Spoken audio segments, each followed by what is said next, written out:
नारायण नारायण। आज हम पढ़ रहे हैं प्रभु की निवास स्थली भक्तों का हृदय, सबके प्रिय सबके हितकारी बाय डॉक्टर रामकिंकर जी महाराज। द्वितीय प्रवचन, श्री राम शरणम मम। आइए उस संवाद पर एक दृष्टि डालने की चेष्टा की जाए जो महर्षि वाल्मीकि तथा भगवान श्री राम के मध्य संपन्न हो रहा है। प्रभु जब महर्षि वाल्मीकि से प्रश्न करते हैं कि मैं कहाँ रहूं, तब महर्षि ने यही कहा कि वैसे तो आप सर्वत्र विद्यमान हैं, इसलिए ऐसा कहना कि आप यहाँ निवास कीजिए उपयुक्त तो नहीं है। किंतु जब आपने मुझसे प्रश्न किया ही है तो मैं यह बताना चाहूँगा कि आप निवास के लिए सर्वोत्कृष्ट भूमि भक्तों का हृदय ही है। महर्षि ने प्रभु की निवास भूमि के लिए 14 स्थान बताए। 14 स्थान बताने का तात्पर्य यह है कि संसार में सभी व्यक्ति एक जैसी योग्यता वाले नहीं होते हैं। इसीलिए यदि महर्षि वाल्मीकि यह कह देते कि प्रभु के निवास के लिए उपयुक्त भूमि केवल ऐसी ही होनी चाहिए तो अनगिनत व्यक्ति निराश हो सकते थे। उन्हें यह लगता कि हमारा हृदय तो ऐसा है नहीं। इसीलिए महर्षि वाल्मीकि ने जो 14 स्थान बताए उनकी विशेषता यह है कि उसमें साधना के विविध पक्ष विद्यमान हैं। यदि किसी की कथा श्रवण में रुचि हो तो उसके हृदय में प्रभु निवास करेंगे। यदि कोई उनके गुणों का गायन करता है तो प्रभु उसके हृदय में निवास करेंगे। अगर कोई व्यक्ति भगवान की विधिवत पूजा करता है तो भी वे उसके हृदय में निवास करने के लिए प्रस्तुत हैं। 14 में से एक स्थान बताते हुए महर्षि वाल्मीकि कहते हैं कि प्रभु जिन भक्तों के हृदय में काम क्रोध मद मोह लोभ क्षोभ तथा द्रोह की वृत्तियां नहीं हैं, काम कोह मद मान न मोहा, लोभ न क्षोभ न राग न द्रोहा, और सबके अंत में उन्होंने 3 बातें जोड़ दी। वे हैं जिनके कपट दंभ नहीं माया, तिनके हृदय बसहु रघुराया। जिनके हृदय में न तो कपट है, न दंभ है और न माया है, आप उनके हृदय में निवास कीजिए। इन पंक्तियों में जिन 3 विशेष दुर्गुणों कपट दंभ तथा माया को आपस में जोड़ दिया गया है, जरा उन पर एक दृष्टि डालने की चेष्टा करें। कपट के अर्थ का संकेत इस शब्द की रचना पर दृष्टि डालने से प्राप्त होगा। इसमें 2 अक्षर वाले पट से पहले क और जुड़ा हुआ है। इस तरह इन 3 अक्षरों के द्वारा इस शब्द की सृष्टि की गई। हमारे साहित्य में जिन शब्दों का प्रयोग किया जाता है उनमें कुछ निहित संकेत रहते हैं। साधारण व्यक्ति उसे उस दृष्टि से नहीं देखता, पर यदि उस शब्द का मर्म हम समझना चाहें तो उसे देखने की अपेक्षा है। यह जो पट शब्द है उससे आप सब भली भांति परिचित हैं। पट का अर्थ है वस्त्र। अगर वस्त्र के संबंध में विचार करें तो इस पट शब्द का प्रयोग कई दृष्टि से किया जा सकता है तथा किया जाता है। एक तो यह कि अगर वस्त्र शरीर पर न हो तो व्यक्ति निर्वस्त्र होगा और फिर जो दृश्य उपस्थित होगा वह मर्यादा के विरुद्ध होगा। इस अर्थ में वस्त्र मर्यादा का प्रतीक माना जाता है, पर वस्त्र धारण करने में यह ध्यान रखने की चेष्टा की जाती है कि हम इस रूप में सामने आवें कि हमारा व्यवहार शारीरिक व मानसिक रूप से अमर्यादित न हो। रामचरितमानस में इस प्रकार का एक संकेत श्री हनुमान जी तथा रावण के संवाद में आता है। रावण शास्त्रों का महान पंडित था। वह जब श्री हनुमान जी से बातचीत करता है तो इस बात को ध्यान से देखता है कि मेरी वाणी का इस बंदर पर क्या प्रभाव पड़ रहा है। जब उसने हनुमान जी की ओर देखकर यह जानना चाहा कि तुम्हें मेरी वाणी कैसी प्रतीत हो रही है, तब हनुमान जी ने एक अत्यंत सुंदर दृष्टांत का प्रयोग किया। साहित्य के अनेक गुणों में अलंकार नामक एक विशेष गुण का वर्णन किया गया है। साहित्य में भी अलंकार होते हैं और स्त्रियां जो आभूषण धारण करती हैं उन्हें भी अलंकार कहते हैं। जिस साहित्य में अलंकार न हो वह तो काव्य है ही नहीं। इसीलिए पुराने जमाने में अलंकार के माध्यम से ही साहित्य की श्रेष्ठता स्वीकार की जाती थी। रावण से वार्तालाप करते हुए श्री हनुमान जी ने एक मधुर व्यंजना की। हनुमान जी ने कहा, रावण, तुम इस दृष्टि से देखो कि अनेकों रत्न जड़ित अलंकारों से नारी का शरीर विभूषित हो, पर उसके पास वस्त्र न हो, तो उसे किस दृष्टि से देखा जाना चाहिए? यद्यपि आभूषण की तुलना में वस्त्र का मूल्य तो कम ही होता है, पर अलंकार के साथ वस्त्र का होना आवश्यक है। यह जो तुम्हारी काव्यमयी वाणी है, उसमें अलंकार तो हैं, पर वस्त्र का अभाव है। उन्होंने कहा, विधु बदनी सब भांति संवारी, सोहन बसन बिना बरवा नारी। रावण, इतनी देर तक तुमने मुझसे बात की, पर राम शब्द का उपयोग तुमने नहीं किया। मेरी दृष्टि में राम शब्द तो वस्त्र है तथा अन्य शब्द अलंकार की तरह हैं। इसीलिए तुम्हारी वाणी अलंकृता तो है, पर विवस्त्रा है। जैसे वस्त्रहीन नारी को देखकर दूसरों में जिस वृत्ति का उदय होगा, निस्संदेह वह वृत्ति अश्लील ही होगी तथा विकृति को ही जन्म देगी। तो यूँ कह सकते हैं कि जो वस्त्र जो हैं वह मर्यादा के माध्यम से मानो दूसरों के मन में विकृति उत्पन्न न हो, इसका एक प्रयत्न है, और इसीलिए वस्त्र का बहुत बड़ा महत्व है। लेकिन वस्त्र बहुत महत्वपूर्ण होते हुए जब तक कपट है तब तक ठीक है, पर जब कपट बन जाए, जब पट के साथ क जुड़ जाए, तो वह कुत्सित हो गया। इसका अर्थ है कि जब कोई वस्त्र को माध्यम बना ले अपने आप को छिपाने का, और उसके द्वारा अपने आप को लोगों के सामने इस रूप में दिखाने की चेष्टा करे कि लोग हमारी वास्तविकता न जान पाएं, तो मानो वह मर्यादा न रह करके कपट बन गया। हमारे यहाँ साहित्य में कई ऐसे शब्द हैं जिनके साथ ऐसी विशेषताएं जुड़ी हुई हैं, जैसे लाभ और लोभ। उसमें भी देखेंगे तो दोनों में अक्षर वही हैं, ल और भ, पर अंतर केवल मात्रा में भेद का है। जब लाभ मर्यादित है तो लाभ है, पर जब वह सीमा और मात्रा लांघता ही चला गया तो लोभ बन गया। इसी तरह से कई दो शब्द मिलते जुलते हैं, पद और मद। बहुधा कहा गया कि पद पाकर व्यक्ति को मद हो जाता है।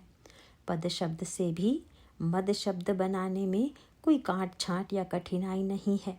बस पद में जरा सा प पर एक घुंडी लगा दीजिए और वह मद बन जाएगा। इसका अर्थ यही है कि पद में जहाँ अहंकार की घुंडी जुड़ी कि वह मद बन गया। इसी प्रकार यहाँ पर कपट का अभिप्राय है कि जहाँ पर व्यक्ति अपने आप को इतना ढक ले कि उसकी वास्तविकता न दिखाई दे। कभी कभी समाज में यह धारणा भी होती है कि व्यक्ति का मूल्य हम उसके वस्त्र से आंकते हैं।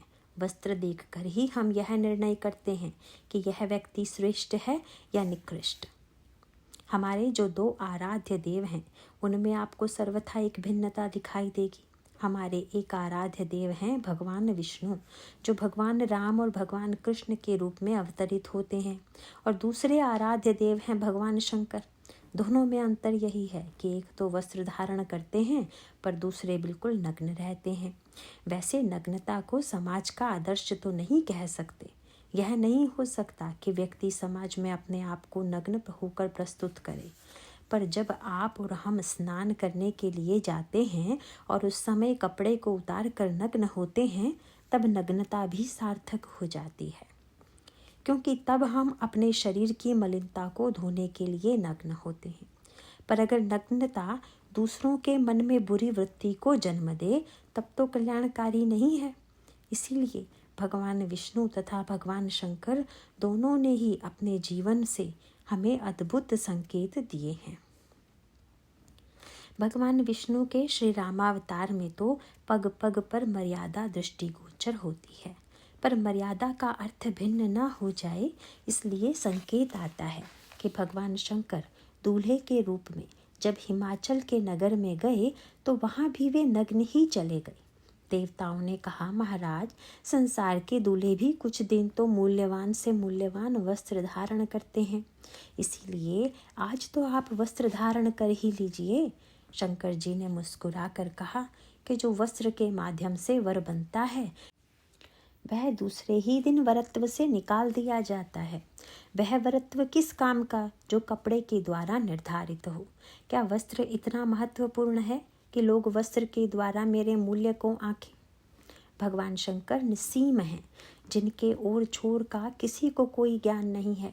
नसीम किसी वस्त्र से ढक नहीं सकता, वस्त्र तो अपने से छोटे को ही ढक पाएगा, और असीम ब्रह्म को ढकने के लिए उससे बड़ा वस्त्र चाहिए, किंतु उस असीम से बड़ा तो कुछ है नहीं, इसीलिए वह ढका नहीं जा सकता। इस सत्य का दर्शन भगवान शंकर कराते हैं, इसीलिए वे नग्न दिखाई देते हैं। परंतु जब भगवान विष्णु लोक मंगल के लिए अवतार लेते हैं तो वे मर्यादा को स्वीकार करते हैं, मर्यादा के रूप में वस्त्र धारण करते हैं और संसार को यही शिक्षा देते हैं कि हमारा जीवन मर्यादित हो, जिससे कि लोगों के मन मस्तिष्क पर उसका बुरा प्रभाव न पड़े। इस दृष्टि से वस्त्र तथा मर्यादा की अपेक्षा तो पग पग पर है, किंतु जैसा मैंने कहा कि वस्त्र अपने आप को छिपाने ढकने का साधन न बन जाए, इसलिए भगवान श्री राम से जब पूछा गया कि आपको कौन प्रिय लगता है और कौन प्रिय नहीं लगता, तो भगवान का यह वाक्य तो आपने पढ़ा ही होगा, जिसमें वे कहते हैं कि निर्मल मन जन सो मोहि पावा, मोहि कपट छल छिद्र न भावा। मुझे कपट और छल छिद्र प्रिय नहीं है। इसके पीछे भगवान का तात्पर्य यह था कि ईश्वर सामने आकर खड़ा भी हो जाए, किंतु व्यक्ति यदि अपने आप को सिर से पैर तक वस्त्र से ही ढक लेगा तो आंखें वस्त्र से ढकी होने के कारण उसे वह कैसे देखेगा। इसीलिए निर्गुण निराकार परंपरा के महान संत कबीर से जब किसी ने कहा कि आप लोग तो कहते हैं कि ईश्वर सर्वत्र है, पर मुझे तो वह दिखाई नहीं देता, तो उन्होंने कहा कि तुम लोगों ने अपने मुख पर इतना लंबा घूंघट डाल लिया है, तो फिर वह दिखाई कहाँ से देगा। इसीलिए वे तो यही कहते हैं, घूंघट के पट खोल रे तो ही राम मिलाएंगे या पीऊ मिलाएंगे।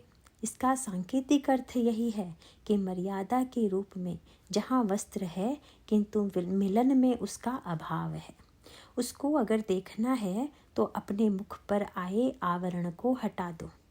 लेकिन सगुण साकारवादी परंपरा में एक दूसरा संकेत दिया गया है। भगवान श्री राम, श्री सीता और श्री लक्ष्मण वन मार्ग में एक वृक्ष के नीचे बैठे हुए हैं। गांव की स्त्रियां श्री सीता जी के चरणों में आकर प्रणाम करती हैं और प्रारंभ में ही कह देती हैं कि हम तो गांव की गंवार स्त्रियां हैं, अतः कोई गंवार पने का कार्य हमसे हो जाए तो आप बुरा मत मानिएगा। विलग न मानय जान गंवारी। फिर उन्होंने श्री किशोरी जी से प्रश्न किया कि आप यह बताइए, राजकुमार दो सहज सलोने, इनते लही दुति मरकत सोने, श्यामल गौर किशोर वर सुंदर सुषमा एन, सरद सरवरी नाथ मुख सरद सरोरुह नाइन, कोटि मनोज लजाव निहारे, सुमुखी कहव को आहि तुम्हारे। हे सुंदरी, यह बताओ कि ये दोनों राजकुमार तुम्हारे कौन हैं। किंतु प्रश्न यह है कि जब चारों ओर समाचार फैल चुका था तो क्या इन स्त्रियों को यह पता नहीं था कि अयोध्या के राजकुमार श्री राम अपनी प्रिया तथा छोटे भाई लक्ष्मण के साथ वन की ओर जा रहे हैं। पर वे अनभिज्ञ की तरह, गंवार की तरह प्रश्न करती हैं। गंवार का अर्थ है जो अज्ञानी है, किंतु उनके सामने जो ब्रह्म बैठा है वह तो सर्वज्ञ है। ईश्वर के संदर्भ में एक बड़ी मधुर बात आती है। धनुर्भंग के पश्चात महाराज श्री जनक का पत्र लेकर जनकपुर से दूत अयोध्या आए। महाराज श्री दशरथ ने बड़े प्रेम से उन्हें अपने पास बैठा लिया और कई बार उनके पत्र पढ़े। कई बार पढ़ना स्वयं में एक अद्भुत बात थी। फिर जब उन्होंने दूतों से प्रश्न करना आरंभ किया तो दूतों को लगा कि उत्तर देने की बजाय इनके प्रश्नों को सुनते रहना अधिक रसमय होगा। वस्तुतः उनके प्रश्न बड़े विचित्र तथा साधारण दृष्टि से बड़े असंगत थे। महाराज श्री दशरथ कहने लगे, भैया कहो कुशल दो बारे। भैया यह तो बताओ कि वे मेरे नन्हे बालक कुशल से तो हैं। अगर यह पूछ देते कि मेरा पुत्र कुशल से है तो भी यह बात ठीक थी, जबकि महाराज श्री जनक तथा श्री राम जी के द्वारा लिखे गए पत्रों में कुशलता विद्यमान है, फिर क्यों पूछ रहे हैं। पूछने के बाद आश्चर्य यह है कि वे श्री राम और श्री लक्ष्मण के साथ एक शब्द लगा देते हैं, नन्हे। दूत मन ही मन हंसे कि शंकर जी का धनुष तोड़ने वाला नन्हा बालक है। पता नहीं महाराज श्री के पास कैसी वात्सल्यमयी आंखें हैं, जिनमें इतना महान कार्य करने वाला महान पुरुष भी नन्हा सा बालक ही दिखाई दे रहा है। पर महाराज श्री के प्रश्न इतने में ही समाप्त नहीं हो गए। उन्होंने अगला प्रश्न जो किया वह और भी अद्भुत था। वे कहते हैं कि अच्छा यह बताइए कि क्या आप लोगों ने मेरे पुत्रों को देखा? अब लीजिए, पत्र लेकर आए हुए हैं, किंतु उनसे प्रश्न करते हैं कि आपने देखा है क्या? दूतों ने सोचा कि अभी आगे भी सुन लें कि कोई और प्रश्न बाकी है क्या। महाराज श्री आगे पूछते हैं कि अच्छा देखा तो क्या अपनी आँखों से देखा? साथ ही महाराज श्री दशरथ एक शब्द यह और जोड़ देते हैं कि अपनी आँखों से भी देखा तो भली प्रकार से देखा कि नहीं। उनका शब्द यही है, भैया कहो कुशल दो बारे, तुम नीके निज नयन निहारे। दूत फिर भी नहीं बोले तो महाराज श्री दशरथ को लगा कि शायद इन लोगों ने देखा नहीं है, केवल पत्र लेकर के चले आए हैं। इसीलिए महाराज श्री दशरथ रूप तथा रंग का परिचय देते हुए कहने लगे, श्यामल गौर, उनमें से एक सांवले रंग का है तथा दूसरा गौर वर्ण का। पर उन्हें लगा कि सांवले गोरे रंग के तो बहुत से लोग होते हैं, इसीलिए कहा, धरे धनु माथा, वे दो हाथों में धनुष और बाण लिए हुए हैं। पर जब उन्हें लगा कि धनुष बाण भी अनेक राजकुमार लेते हैं तो कहने लगे, मेरे पुत्रों में यद्यपि कोई विचित्रता नहीं है, पर वे जिनके साथ हैं वे बहुत बड़े महापुरुष हैं। उनका नाम महर्षि विश्वामित्र है। ऐसा हो नहीं सकता कि आपने महर्षि विश्वामित्र को न देखा हो, और जब उनको देखा होगा तो उनके आसपास बैठे दोनों राजकुमारों को भी देखा होगा। वे कहते हैं, श्यामल गौर धरे धनु भाता, वै किशोर कौशिक मुनि साथा। दूत अभी भी मौन है कि अभी भी कोई प्रश्न हो तो महाराज कर लें। महाराज ने फिर एक प्रश्न जोड़ दिया कि हम यह जानना चाहते हैं कि आपने उन्हें केवल देखा ही है या उनसे परिचय भी हुआ है। दूत जब फिर भी मौन रहे तो महाराज श्री को लगा कि ये दूत मुझसे रुष्ट हो रहे हैं। इसीलिए उन्होंने कहा कि मैं क्या करूं? अगर आप लोगों ने देखा होगा और परिचय हुआ होगा तो उनकी बस एक ही कसौटी है कि पहिचानहु तुम कहु स्वभाव, तब तुम लोग उनका स्वभाव बता दोगे, क्योंकि परिचय होने से ही स्वभाव का ज्ञान होता है। दूत तो रस में डूबे जा रहे थे, किंतु महाराज श्री दशरथ फिर से वही बात दोहराने लगे, क्योंकि वे प्रेम रस से परिलुप्त थे। गोस्वामी जी कहते हैं, प्रेम बिबस पुनि पुनि कहराऊ। वैसे अगर देखें तो यह प्रश्न अपने आप में अटपटे लगते हैं, पर अगर व्यक्ति भक्ति सिद्धांत की दृष्टि से देखें तो वह इन प्रश्नों में ही साधना का सारा रहस्य छिपा हुआ है। सचमुच भगवान को देखना सरल है क्या? सारे संसार में परिव्याप्त होने पर भी जब वह लोगों को नहीं दिखाई दे रहा है तो उसे देखना ठीक वैसा नहीं है जैसा संसार में साधारण व्यक्ति को देखना है। महात्मा कबीर इसे अपनी भाषा में कहते हैं, जिन आँखिन सो बाकी लखिए, सो तो गई है मुंदाए, कैसे राम रूप लखी जाए। जिन आँखों से उसको देखा जाता है वे तो मुंद गई हैं, फिर राम का रूप कैसे दिखाई देगा। शंकर पार्वती के संवाद में भगवान शंकर भी कहते हैं कि पार्वती, अगर किसी व्यक्ति को भगवान दिखाई नहीं देते तो उसका कारण है कि मुकुर मलिन अरुनयन बिहीना, राम रूप दे कही किमि दीना। जिन बेचारों के पास न तो आँखें हैं और न ही दर्पण स्वच्छ है, वे गरीब श्री राम को कैसे देखें। इसका अर्थ है कि ईश्वर को देखने की ऐसी दृष्टि चाहिए कि जिससे उन्हें देख सकें। फिर देखना ही पर्याप्त नहीं है, अपितु भली प्रकार देखना होगा। भली प्रकार देखने के बाद उससे परिचय होना चाहिए, परिचय के बाद उसके स्वभाव का पता लग जाना, यही साधना का क्रम है। परिचय के लिए उन्होंने संकेत के सूत्र में विश्वामित्र का नाम जोड़ दिया। क्योंकि जो ईश्वर वैसे भले ही पहचान में न आवे, पर संत के साथ बैठा हुआ जो दिखाई दे, समझ लीजिए वह ईश्वर ही होगा। सुग्रीव बेचारे के पास आंखें नहीं थी। उन्होंने जब श्री राम को देखा तो लगा कि ये बाली के द्वारा भेजे गए हैं और उसे मारने आ रहे हैं। प्रारंभ में तो सुग्रीव भगवान राम को देखकर भागने को प्रस्तुत हो गए, पर जब हनुमान जी ने उन्हें पीठ पर बैठा लिया तब उन्हीं भगवान राम को देखकर सुग्रीव जी के ऊपर दूसरा ही प्रभाव पड़ा। जब सुग्रीव राम कहाँ देखा, अतिशय धन्य जन्म करी लेखा। अब सुग्रीव जी को लगा कि इन्हें देखकर मैं धन्य हो गया। सुग्रीव से पूछा गया कि पहले तो आप डर के मारे भाग रहे थे, अब इतने प्रसन्न क्यों हो गए। सुग्रीव ने कहा कि जब तक वे अलग से दिखाई दे रहे थे तो विश्वास नहीं हो रहा था, पर जब यह ईश्वर संत के कंधे पर बैठ जाता है तो उस पर विश्वास किया जा सकता है। हनुमान जी मूर्तिमान विश्वास हैं। विश्वास पर स्थित जो ईश्वर है, अब वह इतना प्रिय लगने लगा कि सुग्रीव चाहते हैं कि अब इनसे परिचय हो जाता, मित्रता हो जाती तो कितना अच्छा होगा। कपिकर मन विचार अहि रीति, करियहि विधि मो सन ए प्रीति। महाराज श्री दशरथ ने कहा कि वे विश्वामित्र के साथ हैं, तो विश्वामित्र जैसे महान संत के साथ कौन हो सकते हैं। उसकी चरम परिणति यह है कि ईश्वर के प्रभाव का वर्णन कहीं से भी प्राप्त हो सकता है, पर उसके स्वभाव का परिचय तभी मिलता है जब हम उसके पास जाएं। इसका सीधा सा अभिप्राय है कि ईश्वर से परिचय हो जाए, संबंध हो जाए और फिर ईश्वर के स्वभाव का ज्ञान हो जाए। यही भक्ति साधना का समग्र क्रम है।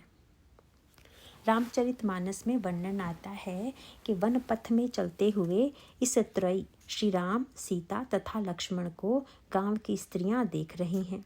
वे गांव की स्त्रियां यद्यपि अपने को गंवार कहती हैं, पर हैं बड़ी चतुर।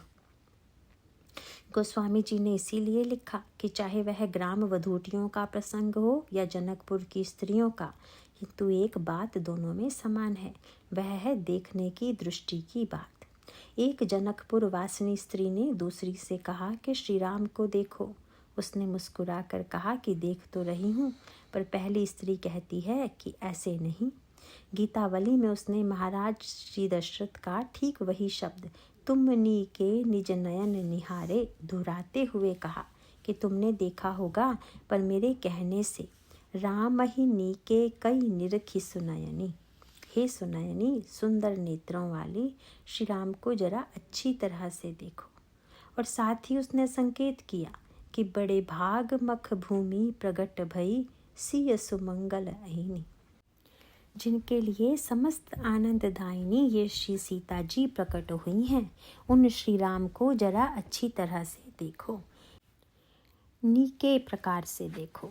ठीक इसी तरह के वाक्य का प्रयोग गोस्वामी जी ने गांव की स्त्रियों के संदर्भ में भी किया है। गांव की सब स्त्रियों ने भगवान राम को देखा, पर एक स्त्री बार बार कहने लगी कि हमें दर्शन करने चलना चाहिए। आश्चर्य है, क्या तुमने दर्शन नहीं किया है? उस स्त्री ने कहा कि मैंने देखा तो है, पर नीके कई मैं न बिलोकन पाए। जैसे नी के रूप में देखना चाहिए वैसे नहीं देखा। वहाँ एक और सूत्र यह है कि एक सखी ने कहा, तुम्हें सही सही न दिखाई दे रहे हो तो एक काम करो कि हमसे आंखें बदल लो। जिन आँखों से मैं देख रही हूँ उन आँखों से देखो। उसका शब्द यही था कि बिलो कहूँ री सखी मोहि सीस हवई। पहले मेरे समान बन जाओ, फिर उन आँखों से देखो। इसका तात्पर्य यही है कि या तो ईश्वर को देखने के लिए अपने पास दृष्टि हो, नहीं तो किसी दूसरे से दृष्टि उधार ले लें। जैसी दृष्टि आपको मिलेगी वैसा ही ईश्वर दिखाई देगा। भली प्रकार से देखने की कसौटी क्या है, इसका उत्तर भी इसी प्रसंग में मिलेगा। जनकपुर के दूतों ने जब देखा कि महाराज तो व्याकुल हो रहे हैं, तब उन्होंने कहा, हाँ महाराज, हमने आपके पुत्रों को देखा, भली प्रकार से देखा, अपनी आँखों से देखा। महाराज श्री दशरथ ने पूछ दिया, मैं कैसे समझूं? तो दूतों ने जो उत्तर दिया वही ईश्वर को देखने का सच्चा प्रमाण है। उन्होंने कहा, महाराज, बस यही कह सकते हैं कि जब से आपके पुत्रों को देखा है, बस उसके बाद दिखाई देना ही बंद हो गया। अभिप्राय यह है कि ईश्वर को जिसने सही अर्थों में देख लिया है, उसकी भी बस यही स्थिति हो जाती है। दूतों ने कहा, देव देखी तब बालक दो, अब न आँखि तर आवत को। अब तो देखने योग्य कुछ अन्य वस्तु ही नहीं रही। इसका तात्पर्य यही है कि ईश्वर को देखने के बाद या तो कुछ भी दिखाई नहीं देता या सर्वत्र वही दिखाई देता है। एक स्थिति यह होती है कि देखने वाला देखने के बाद अपने आप में डूब गया और उसे लगता है कि बस अब अन्य कुछ देखना शेष नहीं है। दूसरे वे हैं जो यह समझते हैं कि आँख तो खुलना ही है, पर जब आँख खुलती है तो एकमात्र वही दिखाई देता है। जित देखूं तित श्याममयी है। अथवा सो अनन्य जाके असी, मति न टरई हनुमंत, मैं सेवक सचराचर रूप स्वामी भगवंत। गांव की स्त्रियां वे हैं जो अपने आप को गंवारी मानती हैं। गंवारी माने वे समझती हैं कि हमारे पास उनको ईश्वर को देखने की क्षमता नहीं है। तब उन्होंने श्री सीता जी का चुनाव किया। वैसे यह भी कहा जा सकता है कि भगवान के अनगिनत भक्तों में से अगर किसी भी भक्त की दृष्टि मिल जाए तो भगवान का दर्शन हो जाता है। किंतु उसमें भी श्री किशोरी जी, श्री सीता जी या भक्ति देवी की कृपा करके अपनी दृष्टि दे दें, तब तो जैसा वह दिखाई देगा वैसा किसी अन्य की दृष्टि से नहीं दिखाई देगा। वस्तुतः यह नीके शब्द तो उन्हीं के संदर्भ में पूरी तरह सही घटता है। श्री सीता जी जब भगवान राम को बार बार देखती हैं तो तुलसीदास जी उसी शब्द को दोहराते हुए कहते हैं, नीके निरखी नयन भरी शोभा, पितुपन समुझी बहुरी मन क्षोभा। श्री सीता जी ने भगवान राम को नीके प्रकार से देखा और साथ साथ एक शब्द यह भी जोड़ दिया कि भली प्रकार देखा और फिर आँखों में भर लिया। नीके निरखी नयन भरी शोभा, उसका भी अर्थ यही है, क्योंकि हम लोगों की आँखें तो सराय या धर्मशाला जैसी हैं जिनमें न जाने कितने व्यक्ति आते जाते रहते हैं, दिखाई देते रहते हैं। पर भरी नयन का अर्थ प्रकट करते हुए रहीम ने अपनी शब्दावली में कहा कि प्रियतम छवि नयनन बसी, पर छवि कहाँ समाए, रही मन भरी सराय लखी, पथिक आप फिर जाए। इसी प्रकार श्री किशोरी जी की आंखों में भगवान श्री राम को छोड़कर और कुछ है ही नहीं। गोस्वामी जी मानो यह कहना चाहते हैं कि भावना तथा भक्ति की दृष्टि के बिना भगवान में भी रसानुभूति नहीं हो सकती। इसीलिए धन्य है अपने को गंवारी कहने वाली वे ग्राम नारियां जो इतनी अधिक चतुर निकली। वस्तुतः उन्होंने श्री सीता जी से जो यह कहा कि इनका परिचय दीजिए, उसमें भी एक संकेत है। इन स्त्रियों ने जब ध्यान से इन तीनों को देखा तो पाया कि भगवान श्री राम तो प्रतिक्षण लौट लौट करके श्री सीता जी को देख रहे हैं। लक्ष्मण जी को देखा कि वे भगवान राम और श्री सीता जी के चरणों की ओर देख रहे हैं, पर श्री सीता जी शीलवती हैं। संकोच तथा मर्यादा के कारण वे दृष्टि उठाकर भगवान श्री राम की ओर नहीं देख रही हैं। गांव की स्त्रियां श्री सीता जी से इसीलिए प्रश्न करती हैं कि देखें श्री सीता जी की दृष्टि क्या है।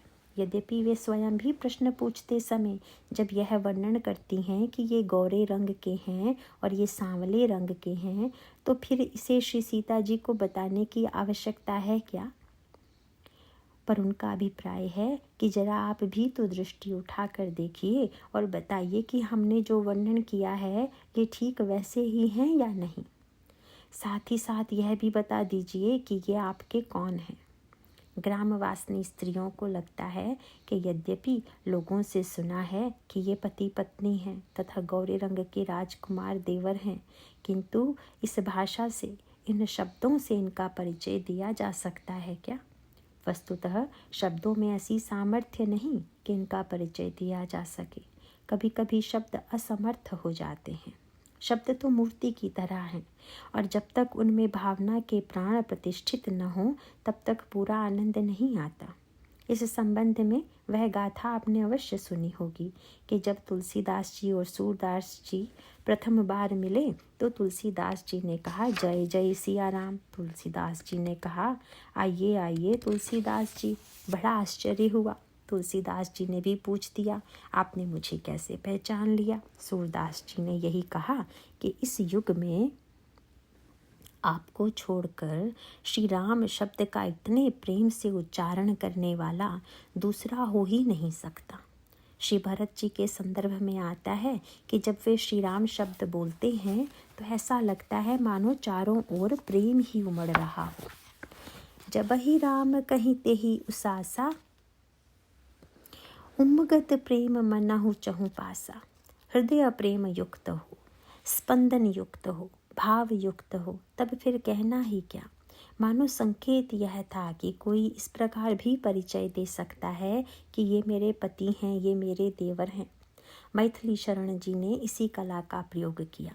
उन्होंने लिखा कि श्री सीता जी ने कहा कि ये गौर वर्ण के राजकुमार मेरे छोटे देवर हैं और ये जो सांवले रंग के हैं ये उनके बड़े भाई हैं। यह भी एक परिचय है, लेकिन गांव की स्त्रियों का अभिप्राय है कि आप परिचय तो दीजिए पर शब्दों में नहीं, अपितु अपने प्रेम की भाषा में, अपने नेत्र की भाषा में परिचय दीजिए। इसके मूल में भी सूत्र यही है। कबीर कहते हैं कि जब घूंघट का वस्त्र उधार दिया जाए तो राम मिलेंगे, ईश्वर दिखाई देगा। अर्थात निरावृत ईश्वर को देखना है तो स्वयं को भी निरावृत करना होगा। यह आप ध्यान रखिएगा कि भगवान राम को कपट प्रिय नहीं है। वे गोपियों के वस्त्र को भी हरण कर लेते हैं। इसका अभिप्राय है कि श्री राम के रूप में तो मर्यादा का एक पक्ष है। पट तो चाहिए पर कपट नहीं। पर श्री कृष्ण कहते हैं कि यदि मिलन की आकांक्षा से आप नग्न होकर इस प्रेम सरोवर में स्नान कर रही हैं तो अनावृत रूप में ही तो इस दिव्य मिलन की भूमिका बनेगी। इसीलिए वे बाध्य करते हैं पट से मुक्त होने को। यहाँ गोस्वामी जी ने मर्यादा के एक दूसरे पक्ष की ओर संकेत किया। गांव की स्त्रियां भगवान राम के रूप का विशद वर्णन करती हैं। साधारणतया इस प्रकार दूसरे की सुंदरता का वर्णन औचित्यपूर्ण मर्यादा में नहीं माना जाता।